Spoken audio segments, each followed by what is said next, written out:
Yun guys, so yun, may pin lights dito, tatlo. Ayan. So, instead na strip lights, ginawang pin lights na lang siya. So, yan guys. Ayan. Yung master lights natin yan, kakabit lang natin yan ngayon. Wow, lakas. Tatlong kulay yan guys. Yun. Yan yung pinakamalakas niya.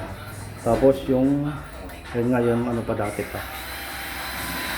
Yung apat na pin lights natin sa gilid. Yan, binuksan natin, patayin natin. Yan.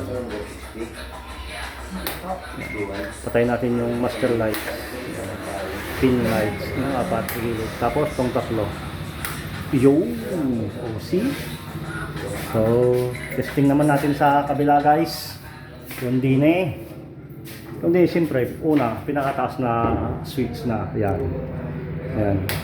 Sunod-sunod lang to guys. Tapos ito, track light ang tawag nila dito. So, mostly ginagamit ito sa mga paddy's point. Yan. Ayun guys, napakaganda, napakalakas. So, sila na lang bahala kung paano setup nila dyan. Kasi may ilalagay pa silang design dito, nung designer dito guys. Napakaganda ng design nung ano nila, gawa nila dito. So, yan guys. Tapos yung kasunod. Yan. So, tapat na ng toilet yan. So, may exhaust fan pa yun, exhaust fan pa. Then yung dulo. Yan guys, so patay natin isa-isa. 1, 2. Ito pinatay ko na kasi kanina agad eh. So buksan natin ulit. Yan, apat ang ilaw niyan. Ang tawag ay track light. Yan, napakaganda niyan guys. Yan, dito natin i-video ha. Yan, so yan.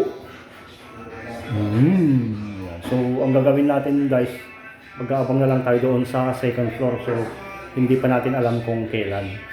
So, aantayin natin sila ulit gumawa bago din tayo makakilos doon. So, dito. So, tapos na tayo dito guys. So, thank you so much for watching. Ayan. Makikita nyo naman guys yung kisame nila, napakaganda. Astig. Oh, yung cabinet guys. Ayan oh. Pagawa na kayo dito. So, inform na lang ako para magawa ni Bossing. Ayan. Andito din yung Bossing natin. Ayan guys, oh, napakaganda ng gawa nila oh.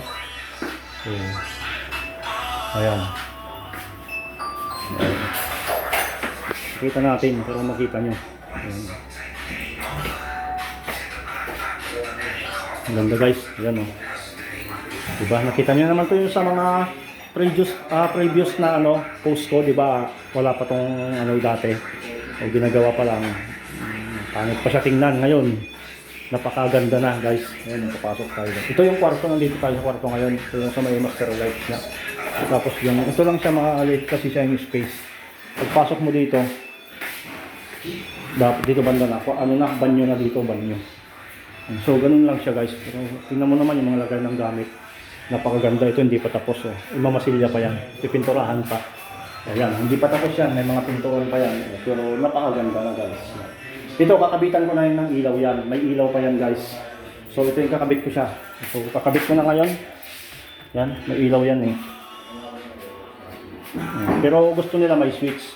Yung iba kasing kinakabit ko niyan, ano yan, yung bubuksan mo yung aparador. Pag binuksan mo siya, saka siya iilaw. Ito, hindi. Bubuksan nila, magsi-switch pa sila. Ayan. So sabi ko nga may nabibiling switch doon sa ano, yung para sa cabinet talaga na switch. Meron yun, para pagbukas mo, sabay iilaw siya. Pag sarado mo, mamamatay din yung ilaw. So yun lang guys. Thank you so much for watching. Bye-bye.